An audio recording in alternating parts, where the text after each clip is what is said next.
Y hoy contaremos una nueva aventura de Josefina, la esposa de Napoleón.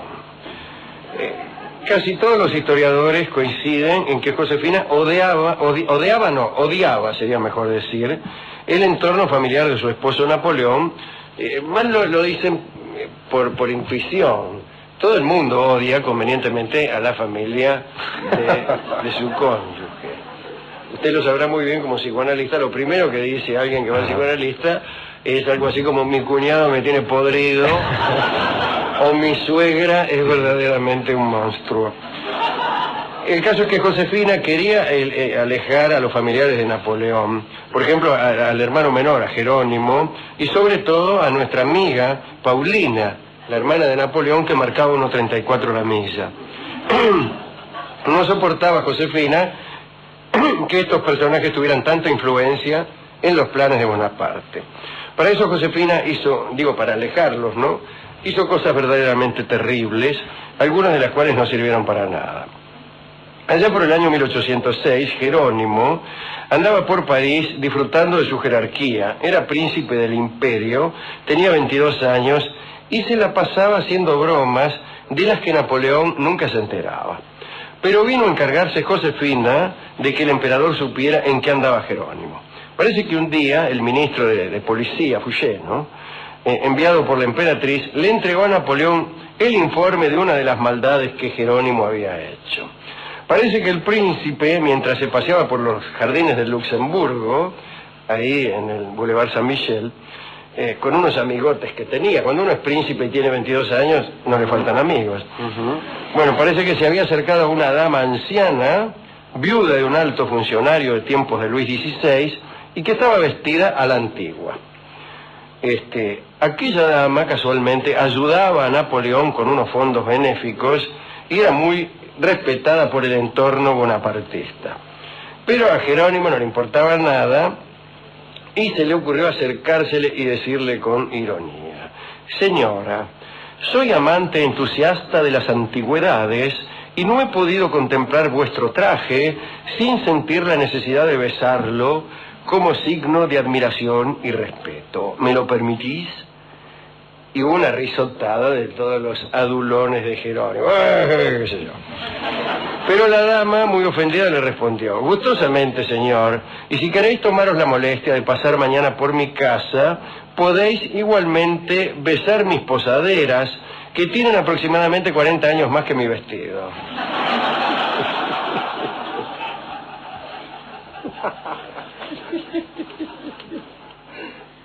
Estuvo bien la vieja, ¿eh? Sí.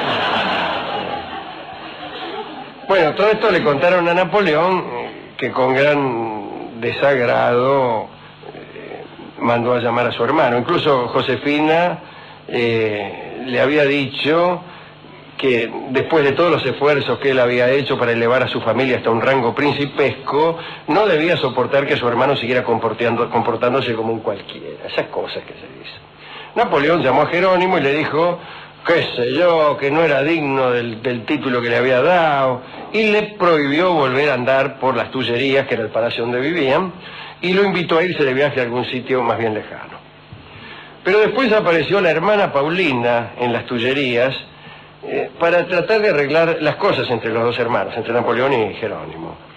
Habló largamente del finado Carlos Bonaparte, el padre de Napoleón. Oh, dice, si viviera don Carlos, qué dolor podría sentir al ver a los hermanos divididos. Habló de la infancia, del deber de mantenerse unidos, y Napoleón, emocionado, lo perdonó a Jerónimo, y entonces Paulina aprovechó para atacar a Josefina, y dijo, ella es quien nos enfrenta. Dice, es ella la que divide a la familia y quien no puede darte un hijo. Efectivamente, hacía 10 años que estaban juntos y Josefina no le había dado un hijo a Napoleón, por lo cual Napoleón estaba muy preocupado, se preguntaba si era él el que no podía tenerlo, etcétera, etcétera. Josefina fue informada de la visita de Paulina e incluso de lo que Paulina había dicho. Y entonces, unos celos profundos la dejaron inapetente por varias semanas, de modo tal que se veía tan cadavérica que tenía que maquillarse y teñirse para poder andar por la corte. Y después el rencor excitó su imaginación hasta la insensatez. E hizo lo siguiente. Había un funcionario de la Cancillería del Imperio que se llamaba Volney. Este era un hombre que estaba más cerca de Josefina que de Napoleón. Y Volney gustaba del espíritu de la emperatriz, tenían una sincera amistad. Incluso vivía ahí en las Tullerías en un pequeño apartamento. Bueno, un día Volney estaba conversando tranquilamente con un amigo, discutían de política y se abrió la puerta y entró Josefina y le dijo: mi querido Volney, soy muy desgraciada. ¿Qué es lo que sucede?, dijo el tipo. He sorprendido al emperador en los brazos de Paulina, su hermana. Directamente, ¿no? Después de esta calumnia, se fue como rata por tirante. Cerró la puerta y dejó instalada esa frase ahí ante Volney y el amigo. Pero los dos hombres no pudieron sostener aquella frase en la intimidad y pronto se enteró todo el mundo de que Josefina había dicho que Napoleón Bonaparte se abrazaba con la hermana. Imagínense, los enemigos de Napoleón tomaron aquellos decires y los propagaron con todo gusto, y desde entonces se dijo que Napoleón era incestuoso. Entre los borbónicos se ocuparon de inventar detalles. Se contaba que Paulina solía decir que nunca debía negarse nadie a las voluntades expresadas por un emperador, y que ella era la primera en aceptar cualquiera de esas voluntades, incluso las más oscuras. Un tal Monsieur de Semoville decía que Paulina, de la que había sido amante, como casi todo el mundo, un día había exclamado: estoy muy bien con mi hermano, se ha acostado ya 2 veces conmigo. Empezaron con eso, ¿no? Pero el asunto fue más lejos. El inglés Louis Goldsmith publicó estos decires en un panfleto en Londres. Goldsmith no se contentaba con poner a Paulina en el lecho de Napoleón, sino que agregaba otra hermana, a Carolina. Incluso algunos partidarios de Napoleón, cegados por la admiración excesiva, se alinearon involuntariamente entre los calumniadores al intentar disculparlo. Uno de sus partidarios escribió: si el emperador es amante de su hermana, esto prueba que es un hombre superior a los demás y que las leyes de la moral útiles para contener al hombre vulgar no le son aplicables. Extraordinario. La verdad es que no existe un solo historiador que seriamente pretenda aún que Napoleón haya mostrado para con sus hermanas una gentileza fuera de orden. Pero la acusación fue explotada por los enemigos. Cuando Napoleón se enteró de lo que andaban diciendo, quiso saber quién había soltado por primera vez aquel infundio, y le dijeron: vea, Josefina. Y esto enturbió aún más las relaciones entre Josefina y Napoleón, y entre Josefina y la familia, etcétera, etcétera. Y muchos aseguran que fue la causa principal del divorcio que llegó poco después, en 1809, y que desde luego Paulina y el príncipe Jerónimo se encargaron de acelerar. Esto podría servir como una historia edificante, diciendo: cuídense de la calumnia, porque la calumnia se vuelve contra aquel que la echa a rodar. Pero esto es mentira.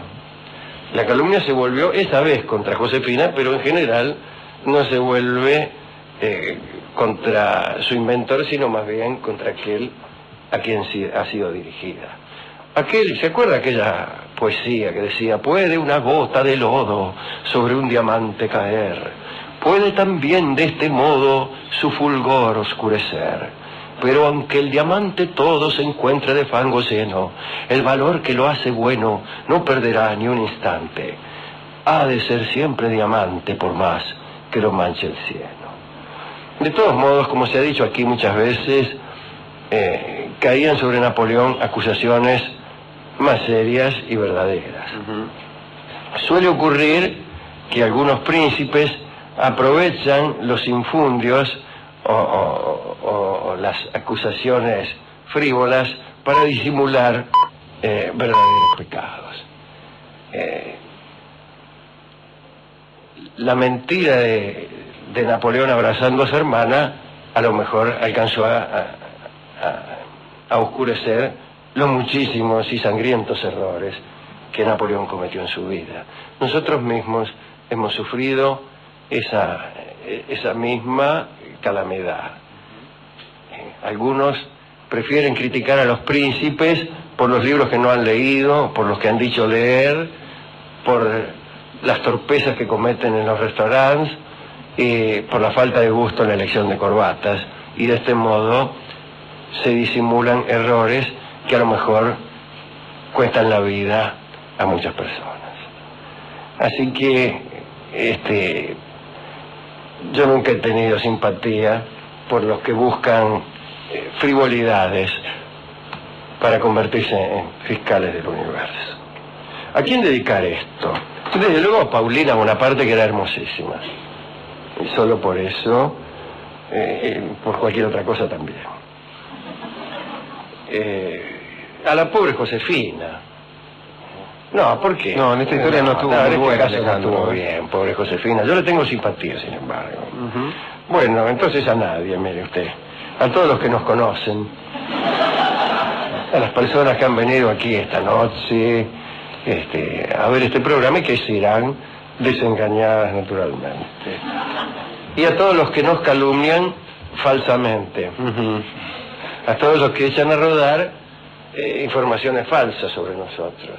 Lo que realmente me asusta son las acusaciones cuando son verdaderas.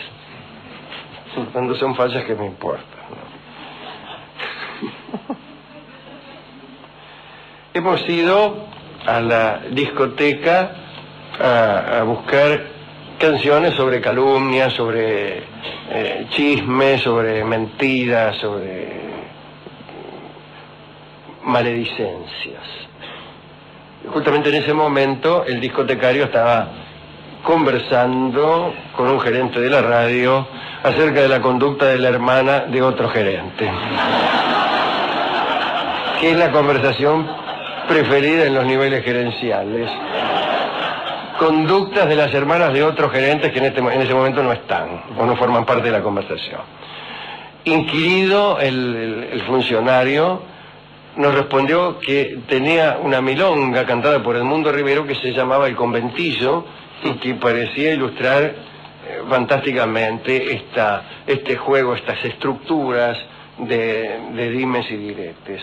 Así que escucharemos la milonga que se llama El Conventillo en la interpretación de don Edmundo Rivero. Adelante.